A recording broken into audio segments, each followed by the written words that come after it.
Assalamualaikum warahmatullahi wabarakatuh.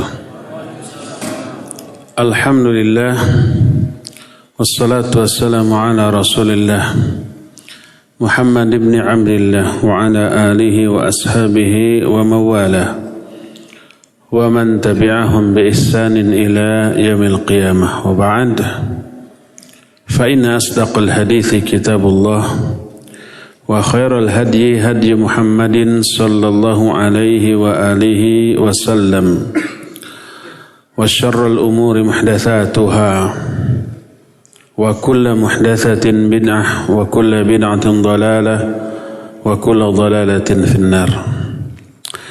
Hadirin jemaah Masjid Agung Al-Ukhwah Bandung yang Allah muliakan, para pendengar Radio Roja Cilengsi untuk Jabodetabek dan sekitarnya, pendengar Radio Tarbiyah Sunnah Bandung, pendengar Radio Al-Bayan di Cianjur, Radio Roja Berau, Radio Roja Lampung, Radio Roja Pontianak dan Tanjung Pinang, Radio RIS di Kebumen, Radio 1 di Lombok, Radio Suara Kolbu di Jayapura, Radio Amuba di Pangkal Pinang, Radio Hidayah di Pekanbaru, dan radio-radio lain yang ikut menyiarkan acara kajian kita ini, juga pemirsa Roja TV di mana saja Anda berada.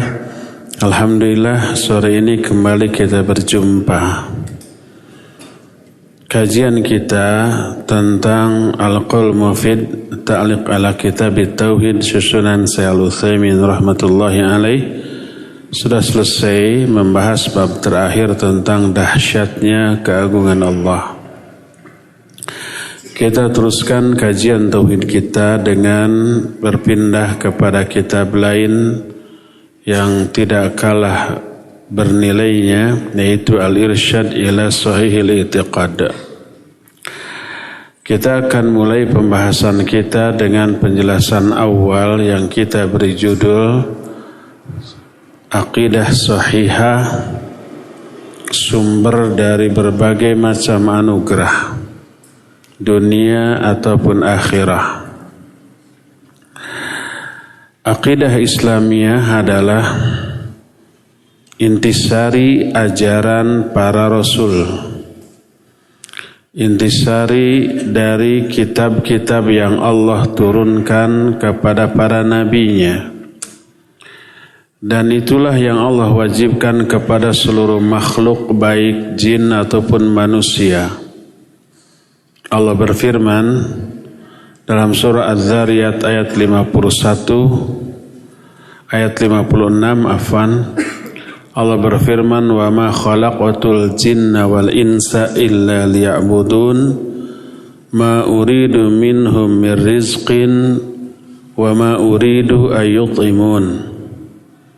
Tidaklah aku ciptakan jin dan manusia kecuali hanya untuk beribadah kepadaku.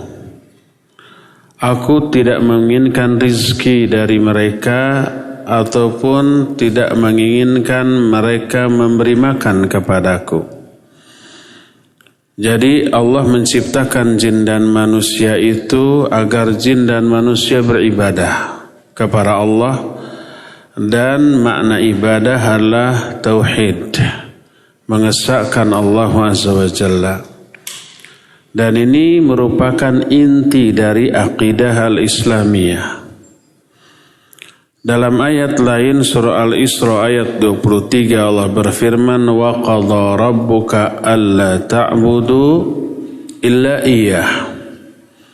Dan Rabbmu telah menetapkan agar kalian tidak beribadah kepada apapun kecuali hanya kepada Allah.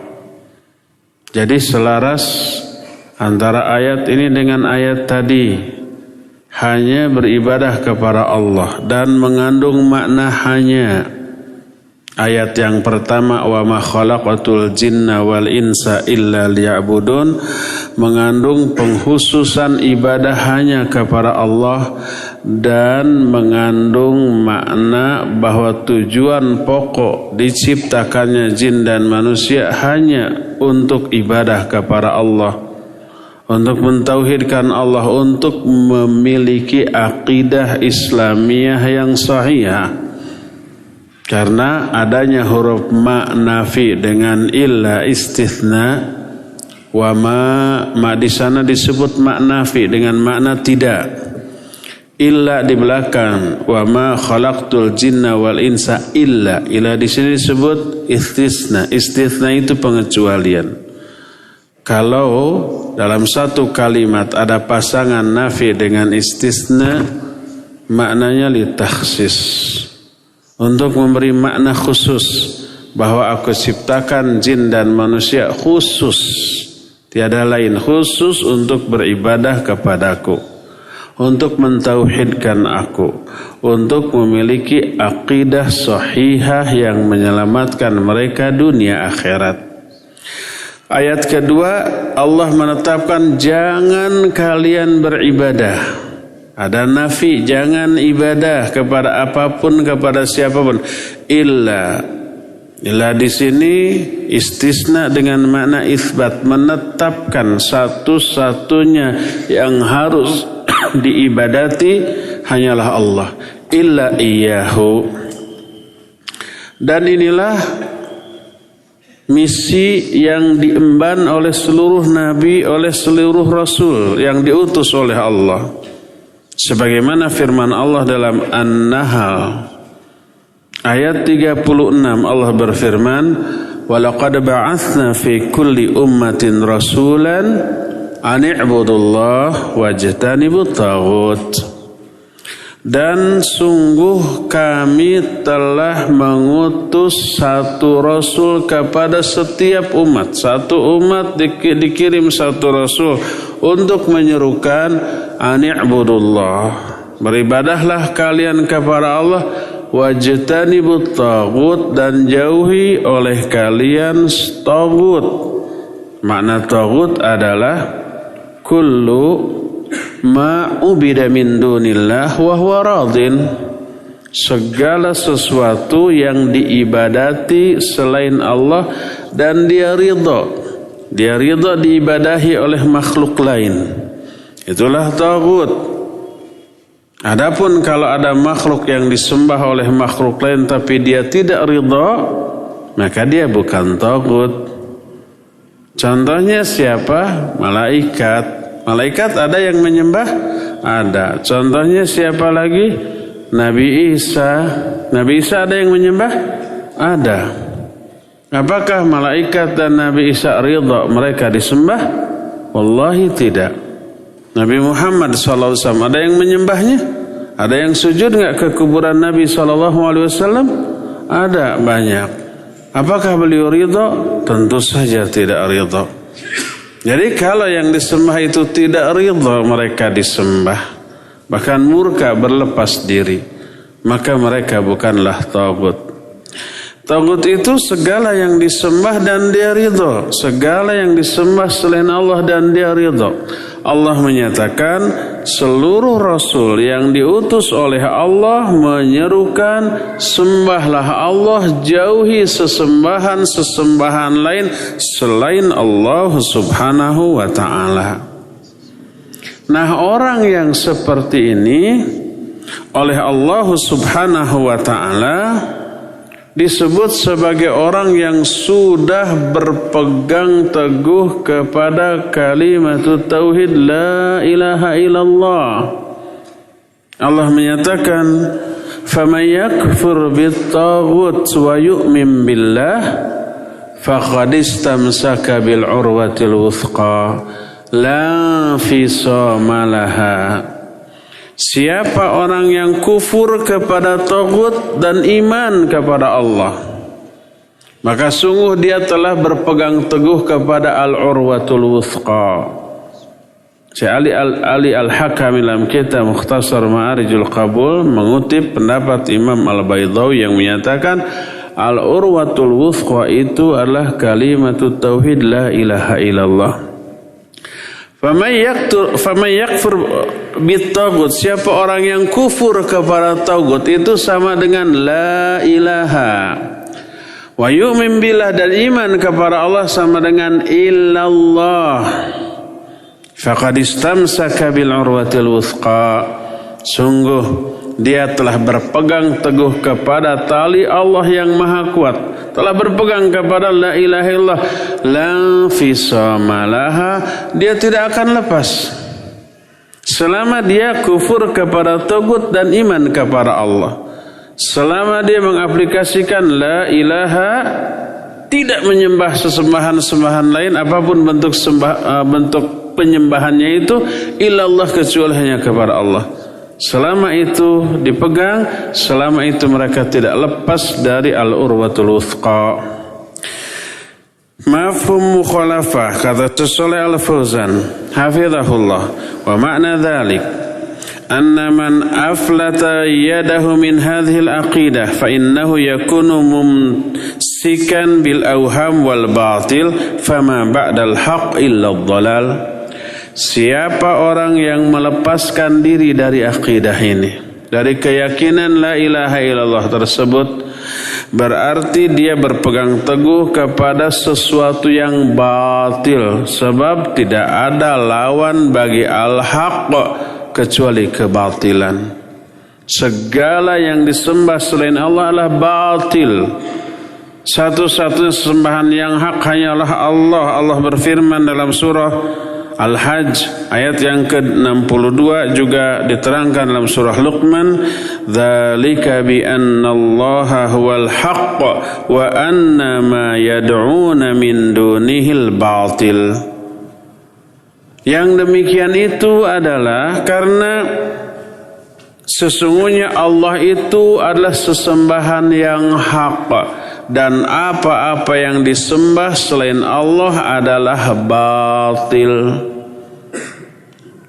Maka orang-orang yang lepas dari al-urwatul wuthqa, lepas dari kalimatut tauhid la ilaha illallah, yang menyembah kepada Allah tapi juga menyembah kepada selain Allah, orang itu sudah berlepas dari tali Allah yang maha kuat, dari Allah yang akan menyebabkan mereka selamat. Mereka lepaskan, akhirnya celaka.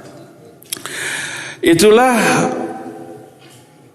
tujuan hidup dan tujuan utama diciptakannya jin dan manusia, untuk mengaplikasikan tauhid, untuk mengaplikasikan, mewujudkan akidah yang sahihah dan salimah. Apa itu akidah? Akidah adalah ma yusaddiquhul amdu wa yadinu bihi. Akidah adalah apa yang diyakini oleh manusia dan dia berakidah di atas dan dia beragama di atas keyakinan itu. Ini makna akidah secara umum, apa yang diyakini oleh manusia dan dia beragama di atas keyakinan itu. Maksud beragama itu seluruh konsep hidupnya didasarkan kepada keyakinan tadi. Kalau akidah tersebut, keyakinan tersebut, konsep hidup tersebut sesuai dengan inti dari ajaran yang dibawa oleh para rasul, sesuai dengan isi yang terdapat dalam kitab-kitab yang Allah turunkan, maka akidah tersebut, konsep hidup tersebut merupakan akidah sahihah dan salimah. Dia akan memperoleh banyak anugerah berupa dibebaskan dia dari azab Allah Azza wa Jalla, diberikan kebahagiaan hidup dunia dan akhirat, dan banyak lagi anugerah lain yang kita nanti akan sebut beberapa. Tapi bila akidah atau keyakinan, konsep hidup yang dimiliki oleh orang itu menyelisihi isi ajaran yang dibawa oleh para rasul, bertolak belakang dengan isi kitab yang Allah turunkan, berarti ini akidah yang batilah. pemiliknya akan terjerumus ke dalam azab dan penderitaan yang luar biasa baik di dunia ataupun di akhirat. Apa saja anugerah yang Allah berikan karena akidah yang sahihah dan salimah. Pertama, orang tersebut terpelihara hartanya dan darahnya dunia dan akhirat. Maksud terpelihara darahnya dan hartanya, orang itu haram untuk dialirkan darahnya, untuk dibunuh, bahkan dilukai, nggak boleh. Disinggung aja perasaannya nggak boleh, dinodai kehormatannya, digibahi, ya, dihina, dicaci, diberi laqab-laqab atau gelar-gelar buruk yang menyinggung perasaannya, disuudzoni, itu nggak boleh. Terpelihara kehormatan mereka, apalagi darah mereka, termasuk juga harta mereka. Ayat yang menyatakan la yaskhar qaumun min qaumin asa ayyakunu khairan minhum. Janganlah satu kaum menghina kaum yang lain, sebab boleh jadi yang dihina lebih baik daripada yang menghina. Kaum yang dimaksudlah kaum muslimin. Ya ayyuhalladzina amanu la yaskhar qaumun min qaumin. Orang yang sudah tertanam akidah kalimatut tauhid la ilaha illallah, enggak boleh dihina. Wala talmizu anfusakum wala tanabazu bil alqab. Ijtanibu katsiran minadh-dhann inna ba'dadh-dhanni itham wala tajassasu wala yaghtab ba'dukum ba'dha. Itu menyangkut kehormatan seorang yang sudah memiliki akidah yang sahih. Haram semuanya. Darahnya haram untuk dialirkan, hartanya haram untuk diambil, kehormatannya juga haram untuk dihinakan dan disakiti. Rasul sallallahu alaihi wasallam bersabda, "Umirtu an uqatilan nas hatta yaqulu la ilaha illallah. Fa idza qaluha usimu minni dima'ahum wa amwalahum illa bihaqqiha." Aku diperintahkan untuk memerangi manusia sampai mereka mengatakan la ilaha illallah. Kalau mereka sudah mengatakan kalimat tauhid, sudah tertanam akidah yang benar dalam jiwanya, terpeliharalah darah mereka, harta mereka dari aku. Nggak boleh darahnya dialirkan, nggak boleh hartanya dirampas, illa bihaqqiha, kecuali dengan haknya, kecuali dengan alasan yang benar, seperti adanya qisas, seperti adanya hukuman bagi tindak kejahatan tertentu yang harus dialirkan darahnya, atau dengan alasan-alasan syar'i lainnya. Hadis tersebut sahih, diriwayatkan oleh Imam Bukhari dan Imam Muslim dalam dua kitab sahihnya. Dalam hadis lain, Rasul alaihi salatu wasallam bersabda, "Man qala la ilaha illallah wa kafara bima yu'badu min dunillah, haruma maluhu wa dammuhu wa hisabuhu 'ala Allahi azza wa jalla." Rawahu Muslim. Siapa orang yang mengatakan la ilaha illallah, terus dia kufur kepada seluruh sesembahan selain Allah, karena konsekuensi dari ucapan la ilaha illallah itu nggak boleh nyembah yang lain-lain kecuali hanya Allah, nggak boleh ibadah kepada yang lain-lain kecuali hanya kepada Allah. Harus kufur kepada sembahan lain, kufur kepada taghut.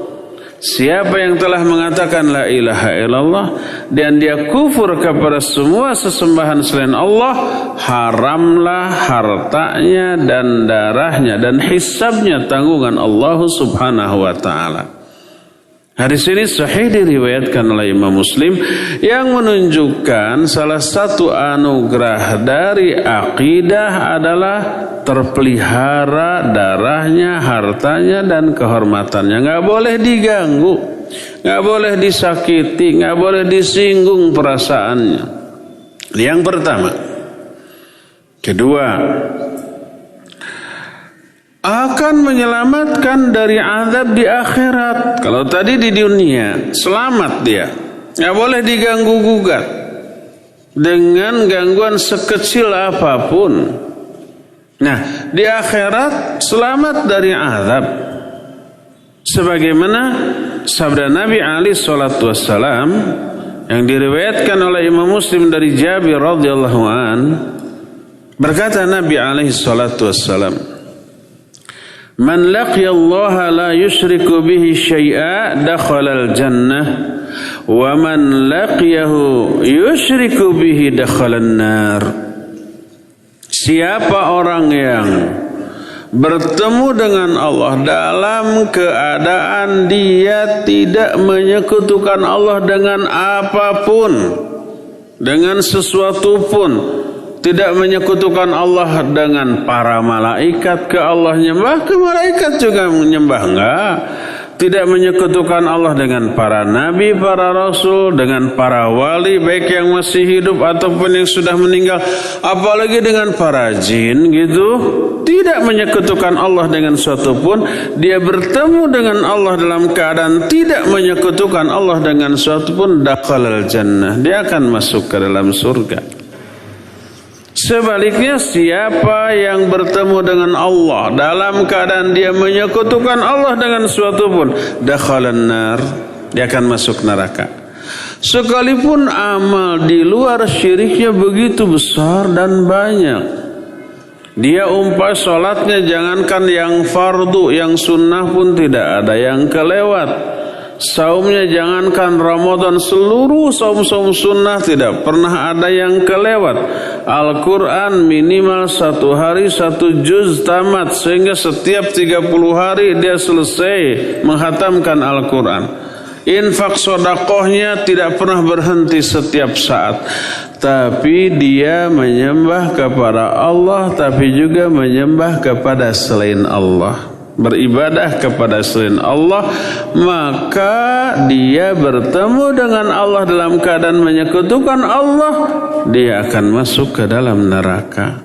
Seluruh ibadah-ibadah yang dilakukannya itu gugur dihapus oleh Allah. Jangankan orang biasa, bahkan Nabi Muhammad SAW, orang yang ibadahnya nggak ada yang bisa menandinginya, lahirnya batinnya, kualitasnya ya juga kuantitasnya. Setiap detik dari kehidupannya itu hanya pahala, pahala, pahala, kebaikan, kebaikan, kebaikan. Pahalanya nggak ada yang bisa menandinginya. Tapi sekali beliau umpamanya berbuat syirik, hapus seluruh amal kebaikannya, sebagaimana firman Allah, la in asyrakta la yahbatanna amaluk. Kalau engkau hai Muhammad berbuat syirik, pasti akan gugur, terhapus seluruh amal kebaikanmu. Tuh. Jadi amal kebaikan segede dan sebesar apapun gak ada manfaatnya kalau disertai dengan menyekutukan Allah. Ancamannya neraka. Allah menyatakan, wa man laqiyahu yusyriku bihi dakhalan nar. Siapa yang berjumpa dengan Allah dalam keadaan dia sedang menyekutukan Allah, maka dia akan masuk ke dalam neraka. Dalam hadis riwayat Imam Bukhari dan Imam Muslim dari Itban bin Malik. Itban bin Malik menyatakan bahwa Nabi SAW bersabda, "Fa inna Allah qad harrama 'alan nari man qala la ilaha illallah yabtaghi bidzalika wajhallah." Sesungguhnya Allah akan mengharamkan atas neraka orang-orang yang mengatakan la ilaha illallah yabtaghi bidzalika wajhallah, dan dia hanya mengharapkan wajah Allah dengan ucapan la ilaha illallahnya tersebut. Ikhlas, ya. Ini semua menjelaskan bahwa orang yang memiliki akidah yang sahihah, orang itu akan diselamatkan di akhirat dari azab Allah, dan di dunianya orang itu terpelihara hartanya, darahnya, bahkan juga kehormatannya. anugerah ketiga dari akidah yang sahihah. Kesalahan-kesalahan dan dosa-dosanya sebanyak apapun Allah akan ampuni dia. Walaupun dosa itu memenuhi langit dan bumi. Andai dosa ini berwujud, kita sudah nggak bisa gerak. Saking penuhnya ini langit dan bumi dengan dosa manusia. Orang yang bertauhid, sehebat apapun tauhidnya, nggak ada yang maksum. Kullu bani Adam khatta'un wa khairul khatta'in at-tawwabun. Setiap bani Adam itu pasti berbuat salah. Tapi sebaik-baik orang yang berbuat salah adalah yang apa? Yang tobat dari kesalahannya. Orang yang bertakwa itu bukan orang yang tidak pernah bersalah. Nggak ada yang maksum. Coba lihat salah satu ciri orang bertakwa dalam Al-Quran. Walladzina idza fa'alu fahishatan aw zalamu anfusahum dzakarullaha fastaghfaru lidzunubihim wa may yaghfiru dzunuba illallah wa lam yusirru ala ma fa'alu wa hum ya'lamun.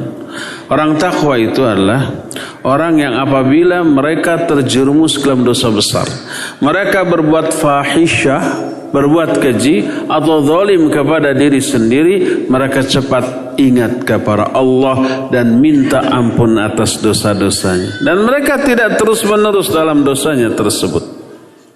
Jadi tidak ada manusia yang tidak berdosa. Nah, termasuk ahli tauhid, mungkin mereka berdosa, ya sangat mungkin, namanya manusia.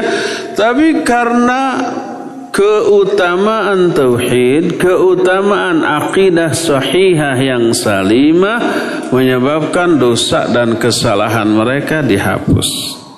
Sebagaimana diterangkan dalam banyak hadis. Salah satunya adalah hadis yang diriwayatkan oleh Imam At-Tirmidzi, lalu Imam At-Tirmidzi menghasankan hadis ini. Diterima dari Anas radhiyallahu an.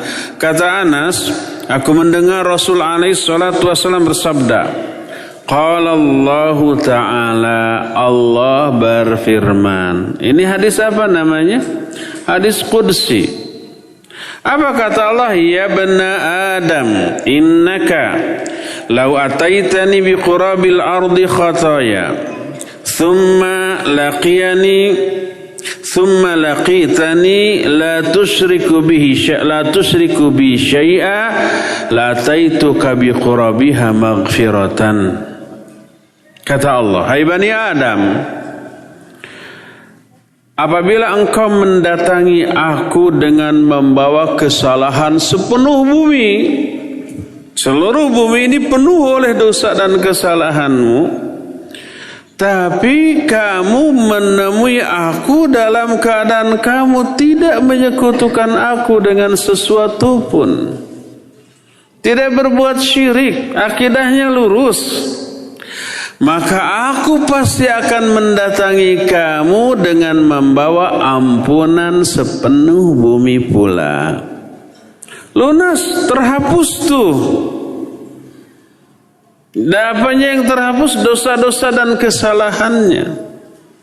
Dulu ketika kita masih membahas kitab Tauhid dengan syarahnya dari kitab Al-Qalmu fi Ta'liq ala Kitab Tauhid, pernah dikutip riwayat tentang Nabiullah Musa.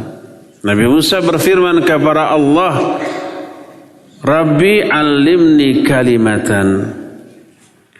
Ya Allah, coba ajarkan kepadaku satu kalimat yang aku bisa selamat dengan kalimat tersebut. Kata Allah, ucapkan olehmu la ilaha illallah. Kata Nabi Musa, ya Rabbi, seluruh manusia yang mukmin mengatakan itu. Jadi Nabi Musa ingin kalimat yang lebih baik, yang khusus bagi dirinya. Kalau la ilaha illallah, orang-orang mukmin yang lain mengatakannya. Lalu kata Allah, hai Musa, seandainya langit dan bumi diletakkan di satu daun timbangan, Lalu la ilaha illallah, kalimat la ilaha disimpan di daun timbangan yang lain. Timbangan kan memiliki dua tempat untuk menimbang. Kita menyebutnya daun timbangan. Saya nggak tahu istilah yang pas, ada pedagang tukang nimbang di sini. Tempat disimpannya batu timbangan dan tempat disimpannya benda yang ditimbang, apa namanya tempatnya? Nggak ada istilah khusus ya? Kasih istilah khusus, daun timbangan. Walaupun bukan terbuat dari daun, terbuat dari besi. Kalau langit yang 7 dan bumi yang 7 disimpan di satu daun timbangan, dan kalimat tauhid la ilaha illallah disimpan di daun timbangan yang lain, niscaya akan lebih berat kepada la ilaha illallah. Maknanya kesalahan dosa yang besar dan banyaknya sebesar dan sebanyak 7 lapis langit dan 7 lapis bumi, ini bisa terhapus dengan keutamaan kalimat tauhid la ilaha illallah. Apalagi ini hanya sepenuh bumi.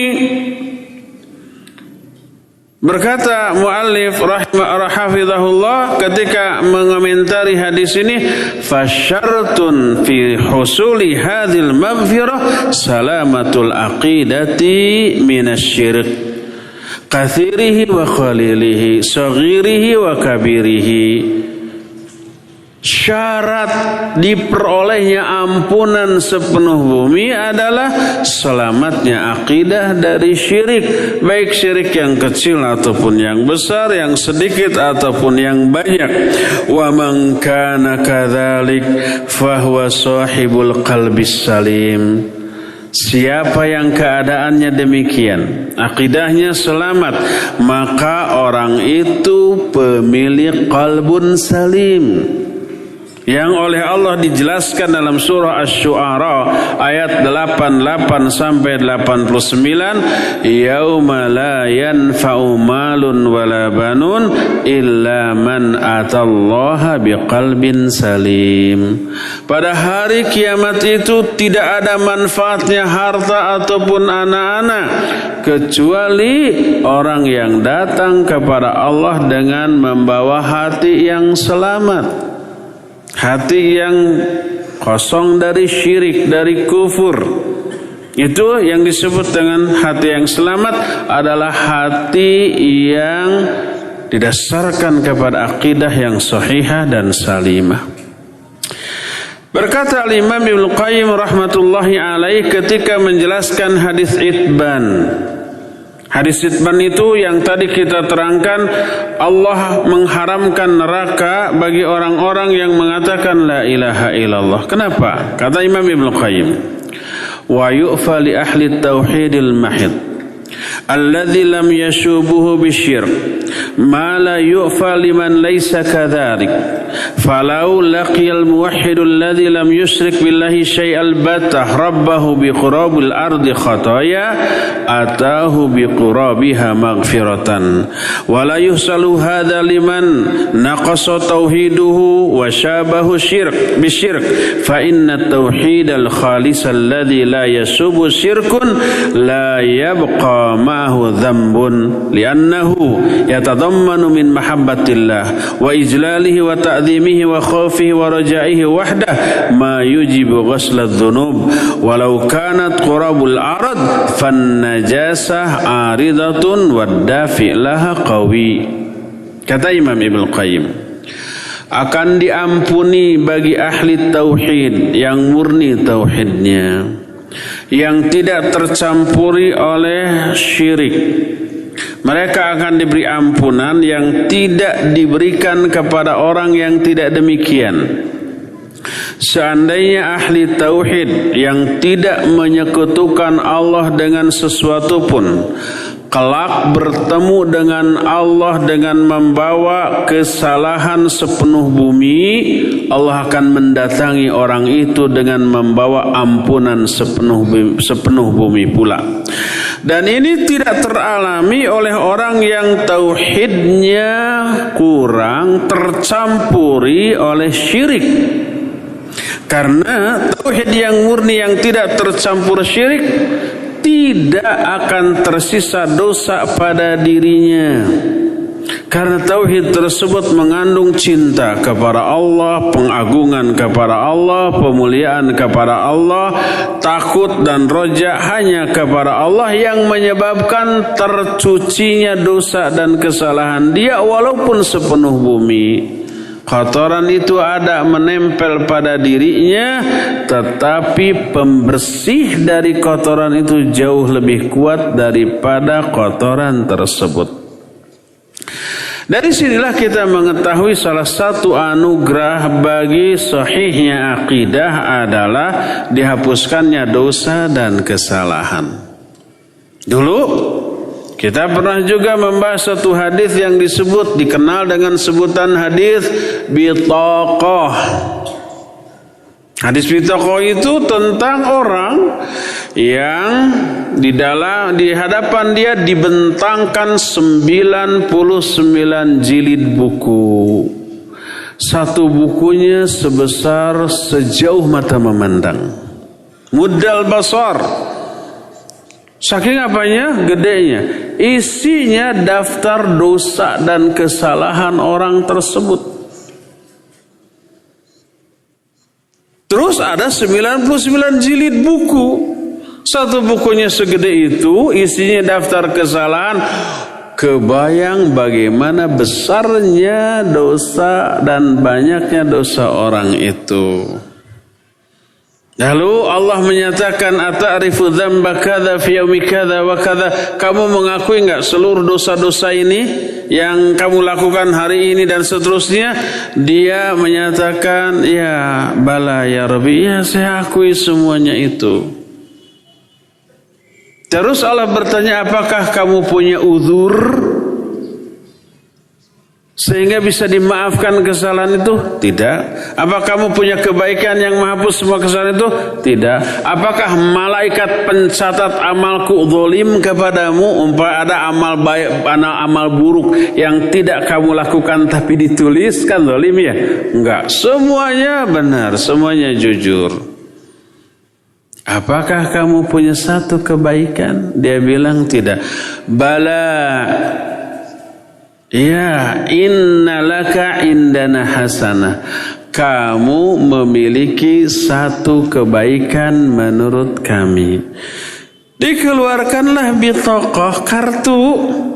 Di dalamnya tertulis asyhadu an la ilaha illallah wa asyhadu anna muhammadar rasulullah. Orang itu bertanya, ya Allah, apa 99 jilid buku ini dan apa kartu ini? Kata Allah, la tudlamul yauma, pada hari ini kamu tidak akan dizalimi, akan diperlakukan secara adil. Yuk kita timbang antara kartu ini dengan 99 jilid buku tadi. Yang namanya kartu pasti kecil ya. Disimpan itu kartu di satu daun timbangan. Isi kartu itu kalimat tauhid la ilaha illallah dan 99 jilid buku yang besar yang berisi daftar kesalahan dia disimpan di daun timbangan yang lain. Fatoshatis sijilat wasaqulatil bitaqah, ringanlah itu 99 jilid buku dan beratlah si kartu yang berisi kalimat tauhid. Selamatlah orang tersebut. Ini pernah kita bahas dalam bab fadlu tauhid, keutamaan dari tauhid yang bisa menghapus dosa dan kesalahan. Inilah anugerah yang ketiga. Anugerah yang keempat, akidah yang salimah mengakibatkan diterimanya amalan-amalan orang tersebut, dan amalan itu pasti akan bermanfaat bagi dirinya. Tapi kalau amalannya didasarkan kepada akidah yang batilah, tercampur riya, tercampur syirik, tercampur ujub dan yang seterusnya, ditolak. Allah berfirman dalam salah satu hadis qudsi riwayat Imam Muslim, ana agna syuraka'i 'ani syirki. Faman amila amalan asyraka fihi ma'i ghairihi taraktuhu wa syirkahu. Aku ini adalah zat yang paling tidak membutuhkan saingan, tidak membutuhkan sekutu. Maka siapa orang yang mengamalkan satu amalan, amalannya bagus, mungkin sholat, mungkin haji, mungkin zakat, mungkin saum Ramadan, atau ibadah-ibadah hebat lainnya termasuk jihad. Siapa yang mengamalkan satu amalan, tapi dia menyekutukan aku dalam amalan itu dengan yang lainnya, niatnya disekutukan tuh. Sebagian 95% untuk Allah, 5% untuk pujian orang umpamanya. Ya, taraktuhu wa syirkahu, aku tinggalkan dia, aku tinggalkan juga perbuatan syirik yang dia lakukan. Ditolak oleh Allah Azza wa Jalla. Kalau akidah yang mendasari amal itu buruk, ya, maka ditolak oleh Allah Azza wa Jalla. Yang diterima hanya yang dasarkan pada akidah yang salimah dan sahihah. Nah, itulah akidahnya orang-orang bertakwa. Makanya Allah berfirman, innama yataqabbalallahu minal muttaqin. Allah hanya akan menerima amalan-amalan dari orang yang bertakwa. Orang bertakwa itu pasti didasarkan kepada akidah yang sahihah dan salimah. Allah berfirman dalam surah An-Nahl ayat 92. Kata Allah, man amila salihan min dzakarin aw untha wa huwa mu'min falanuhyiyannahu hayatan thayyibah wa lanajziyannahum ajrahum bi ahsani ma kanu ya'malun. Kata Allah, siapa orang yang melakukan amalan yang soleh, baik laki ataupun perempuan, wahwa mu'min, ini yang disebut dengan akidah, dan dia iman, amal solehnya dilandasi oleh iman, ini akidah, iman yang benar, yang hanya mentauhidkan Allah Azza wa Jalla, yang didasarkan kepada akidah yang sahih. Siapa orang yang beramal soleh, baik laki ataupun perempuan, ikhwan ataupun akhwat, dan dia mukmin, apa kata Allah? Falanuhyiyannahu hayatan thayyibah, pasti kami akan memberikan kepada orang itu kehidupan yang baik di dunia plus di akhirat.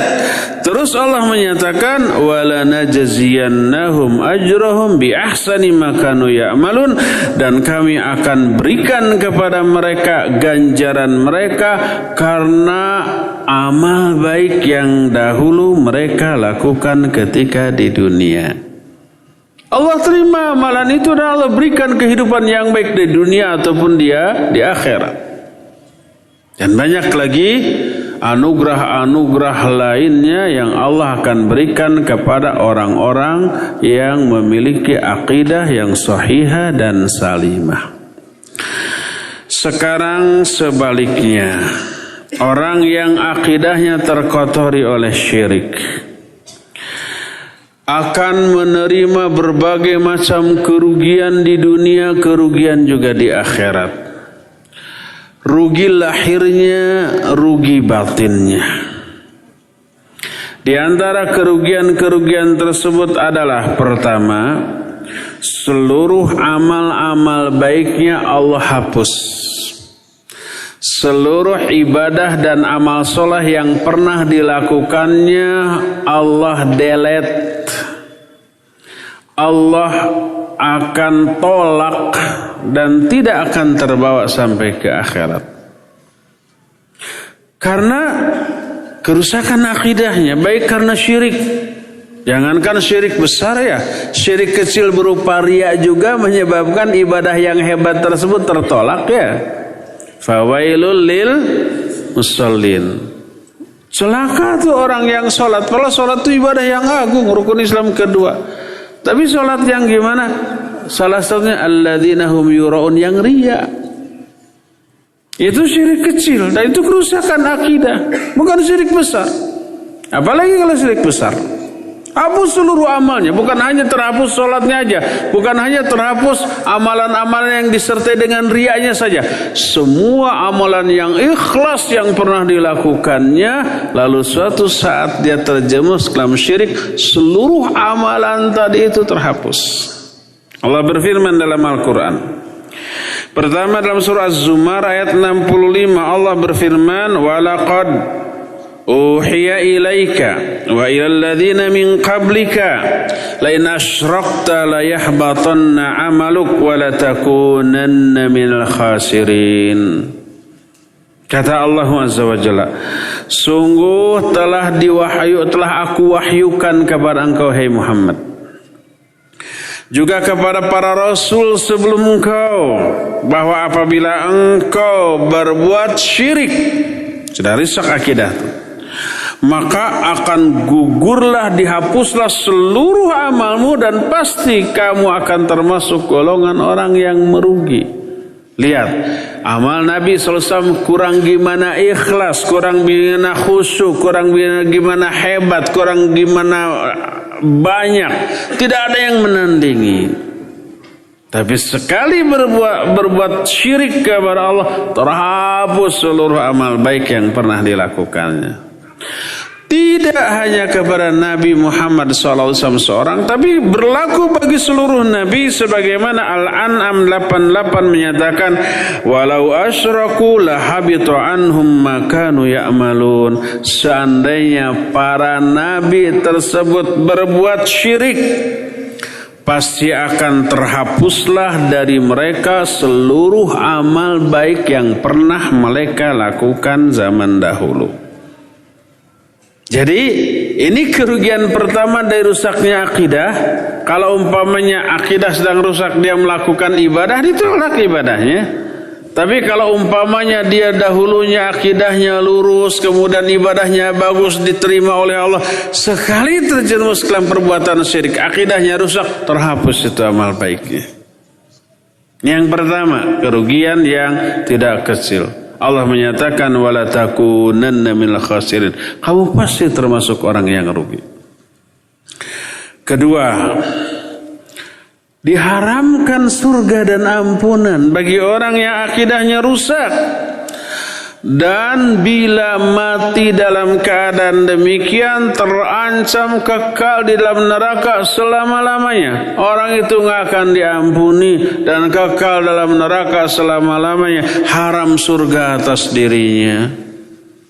Sebagaimana firman Allah Subhanahu wa ta'ala dalam Al-Quran, dalam surah An-Nisa 48, Innallaha la yaghfiru ayushraka bihi wa yaghfiru ma duna dzalika liman yasha. Sesungguhnya Allah tidak akan mengampuni dosa syirik.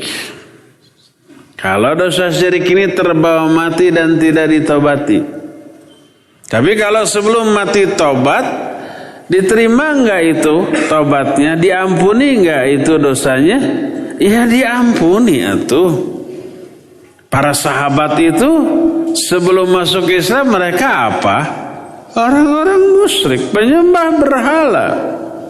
Masuk Islam tobat, gugur seluruh dosa syiriknya.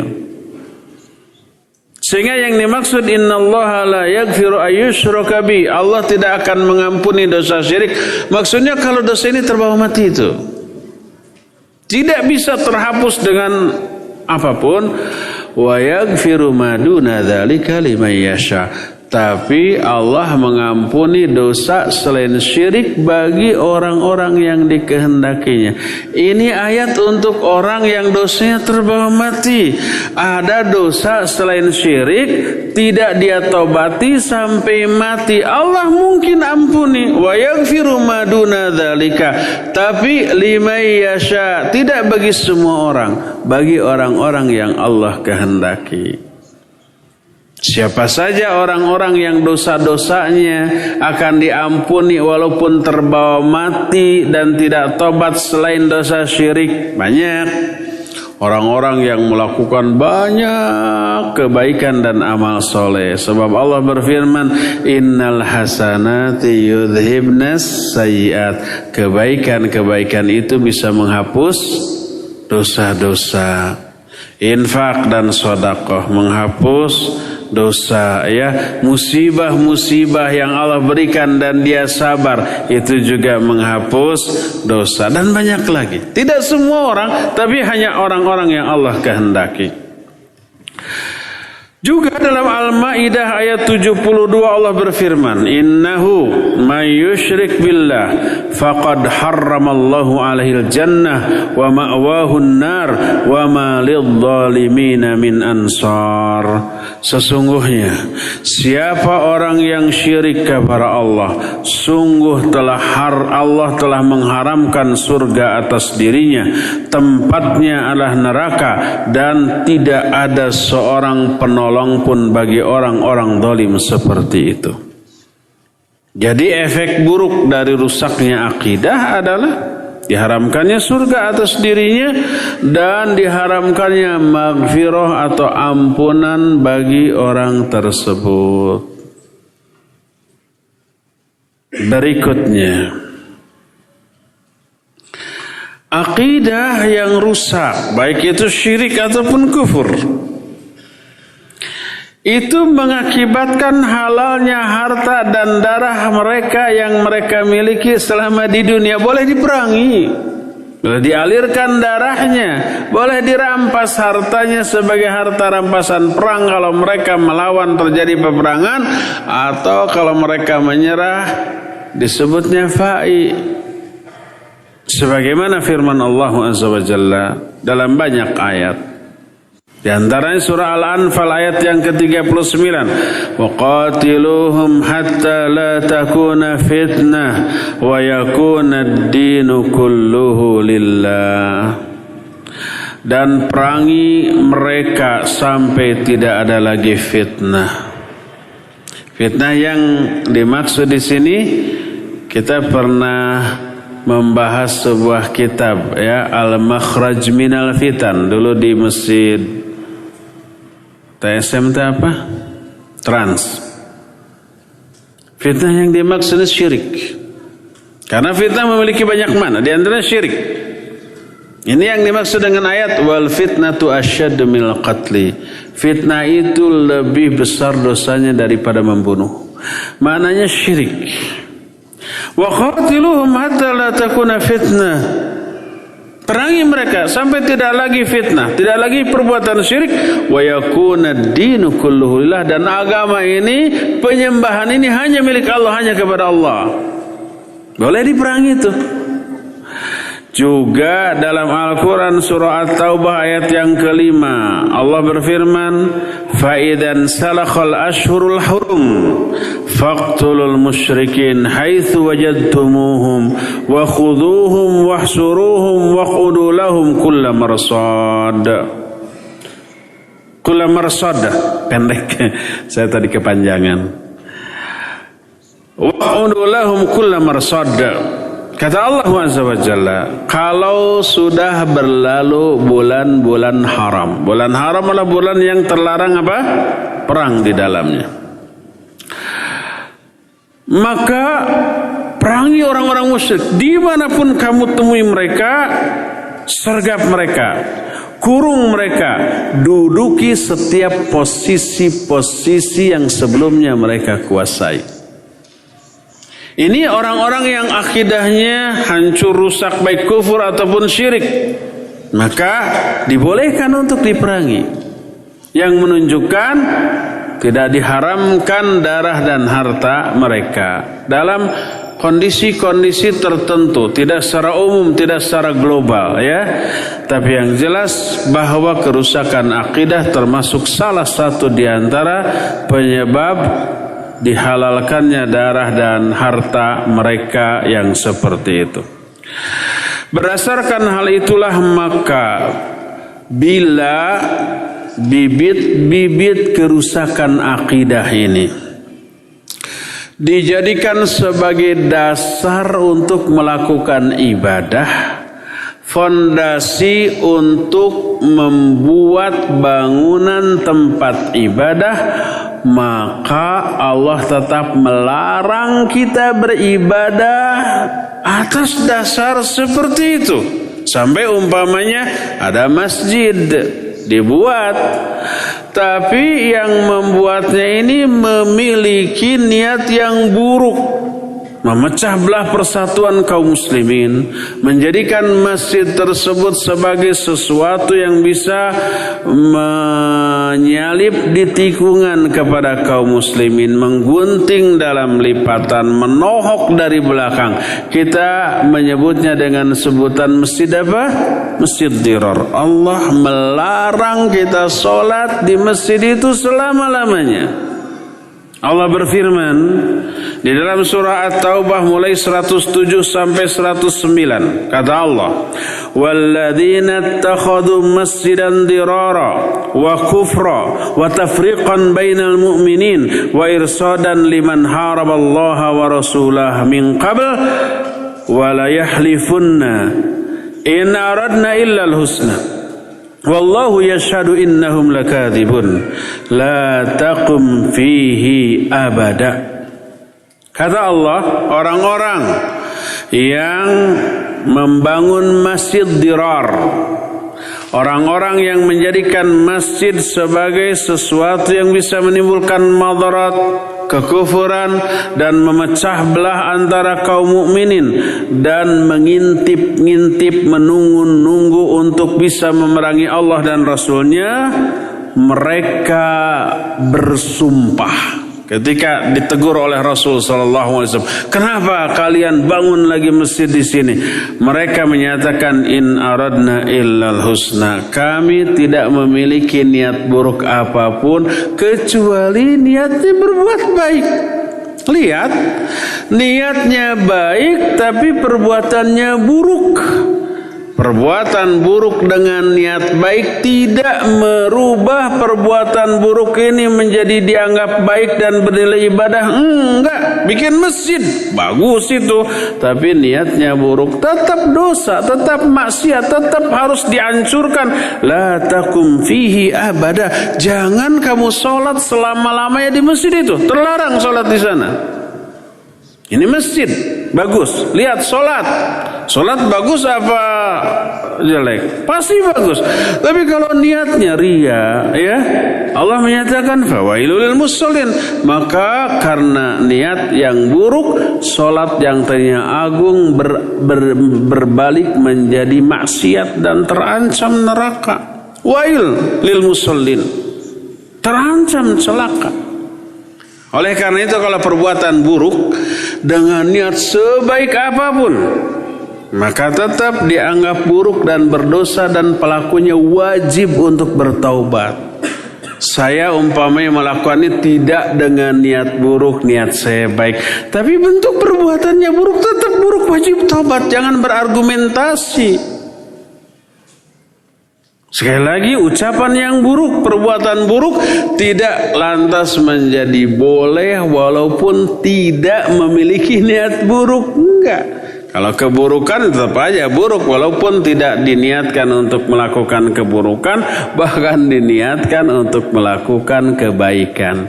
Niatnya berbuat baik, perbuatannya buruk, tetap saja buruk dan wajib bertobat dari hal itu, ya. Berdasarkan hal itulah maka kita melihat betapa bahayanya bila akidah kita rusak dan betapa untungnya bila akidah kita sahihah dan salimah, ya.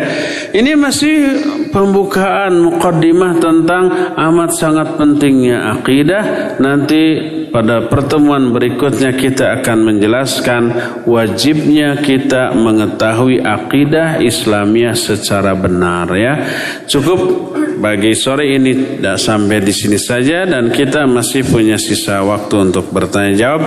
Dan kepada akhi siapa Abdul Ghafar ya di Cilengsi, saya persilakan untuk memandu tanya jawab dengan pendengar dan pemirsa. Wassallallahu ala nabiyina Muhammadin wa ala alihi wa ashabihi wassalam. Silakan Abdul Ghafar. Iya, barakallahu fiik Abu Difa di Semarang, ya. Mana yang lebih penting, tauhid apa khilafah? Tentu saja tauhid. Tauhid itu disebut ahammus syai', perkara yang paling penting dalam kehidupan seluruh makhluk di alam jagat raya. Karena untuk itulah jin dan manusia diciptakan. Ya. Kalau ada yang berkata kalau khilafah nggak tegak, nggak mungkin tauhid bisa ditegakkan. Kalau khilafah tidak tegak, nggak mungkin syariat Islam ini bisa dijalankan. Maka kita jawab, sebelum Nabi SAW hijrah ke Madinah, ketika masih di Mekah 13 tahun dalam keadaan masih lemah, tauhid sudah ditegakkan terlebih dahulu. Karena itu fondasi bagi semua amal, termasuk fondasi bagi khilafah Islamiyah. Yang pertama kali Nabi dakwahkan apakah khilafah, kekuasaan, aspek politik lebih dikedepankan? Tidak, tauhid, la ilaha illallah. Coba 2 kalimat syahadat ada enggak yang berisi keharusan menegakkan khilafah Islamnya? Enggak, tauhid, la ilaha illallah dan Muhammad Rasulullah. Nah, khilafah ini anugerah dari Allah bagi orang-orang yang bertauhid. Mustahil khilafah tegak tanpa tegaknya tauhid. Pernah enggak khilafah tegak tapi tauhidnya tidak? Ya pernah. Di zaman orang-orang Mu'tazilah berkuasa, di 3 masa pemerintahan Mu'tasim billah, Muwathiq billah, ya, itu khilafah tegak, kekhalifahan tegak. Tapi para ulama ditangkapi, disiksa, dipenjara hanya karena para ulama tersebut memegang teguh tauhid, memerangi akidah menyimpang yang dimiliki oleh para khalifah di zaman itu. Imam Ahmad sampai dipenjara, dicambuki hanya karena apa? Tidak mau mengakui kemakhlukan Al-Quranul Karim. Ini urusan tauhid asma wa sifat. Oleh karena itulah, maka mana yang lebih penting? Tentu saja yang lebih tauhid. Itu yang pertama. Kedua nih, tauhid ini hak Allah Azza wa Jalla. Maka hak Allah wajib didahulukan.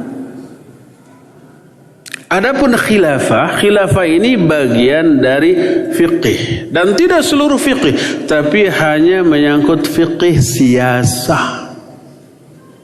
Ada tauhid sebagai yang pokok, ada furu atau cabang disebutnya fiqih. Fiqih ini banyak. Ada fiqih ibadah, ada fiqih munakahat, ada fiqih muamalah, ada juga fiqih siyasah.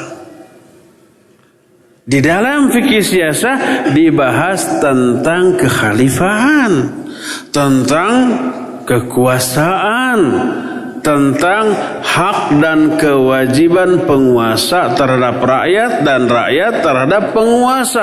Jadi bahaslah masalah fikih itu. Sekarang fikih siyasah dengan fikih ibadah saya jauh lebih penting fikih ibadah. Bagaimana tata cara wudhu yang benar, tata cara sholat yang benar, tata cara mandi junub yang benar, tata cara haji umroh dan saum yang benar, zakat yang benar. Itu jauh lebih penting fikih ibadah daripada fikih-fikih yang lainnya termasuk fikih siyasah. Apalagi dengan tauhid, maka tidak bisa dibandingkan. Dari situlah maka kita mengetahui bahwa tauhid akidah, karena itu fondasi bagi bangunan agama dalam diri kita, maka itu jauh lebih penting daripada khilafah. Maka mempertanyakan mana yang lebih penting, tauhid ataukah khilafah? Coba jawab, mana yang lebih penting, fondasi dalam sebuah rumah bangunan atau pagar? Mending pagar, mending fondasi, mana yang lebih penting? Ya fondasi. Kalau fondasi tidak ada, digali, runtuh ini bangunan. Kalau pagar tidak ada, masih bangunan ini akan berdiri, ya. Wallahu a'lam bissawab. Silakan lagi. Ya, barakallahu fik. Nanti malam ya katanya gerhana bulan, ya. Tapi pertama, salat baik gerhana bulan ataupun gerhana matahari hanya disyariatkan bila kita melihat gerhana tersebut. Adapun kalau tidak melihat, baik karena mendung terhalang awan gitu ya, atau memang gerhana itu ada tapi konon umpamanya di bawah ufuk sehingga tidak kelihatan, maka tidak disyariatkan untuk melakukan sholat gerhana tersebut. Tapi kalau posisi gerhana baik bulan atau matahari itu di atas ufuk dan terlihat, tidak terhalang awan, tidak terhalang gunung, kita bisa melihat, maka ya disyariatkan bagi kita untuk melakukan sholat gerhana. Bagaimana tata cara sholat gerhana? Sholat gerhana dilakukan 4 rakaat dalam 2 rakaat. Apa maknanya? Itu istilah dari Aisyah. Rasul sallallahu alaihi wasallam melakukan sholat gerhana 4 rakaat dalam 2 rakaat. Artinya di dalam setiap rakaat dilakukan 2 kali berdiri dan 2 kali ruku. Jadi pertama takbiratul ihram, baca iftitah, lalu baca Fatihah dan surat yang panjang. Berapa lama panjang sholat itu? Kalau bisa sepanjang selama terjadinya gerhana. Sampai di zaman Nabi SAW ada orang yang pingsan. Saking apanya? Saking lamanya. Nah, adapun kalau di kita jarang ya, karena pertama imamnya juga hafalannya terbatas. Yang kedua mungkin melihat sikon ya, tapi lebih lama dalam arti selama sepanjang terjadinya gerhana itu lebih bagus ya.